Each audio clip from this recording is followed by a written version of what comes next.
Katika wiki hii ya huduma kwa wateja, Hospitali ya Rufaa ya Mkoa wa Morogoro tumedhamiria kuhakikisha huduma bora tunazitoa katika hospitali yetu.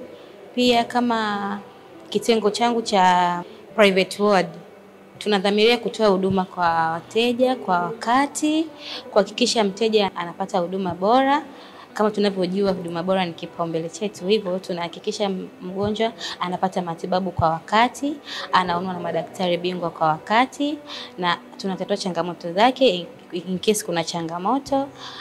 Na pia wiki ya huduma bora tunahakikisha pia watoa huduma wote wa private ward tunahakikisha wanafanya kazi kwa wakati, wanahudumia wagonjwa kwa wakati ili mgonjwa aweze kupata matibabu kwa wakati na kufikisha lengo.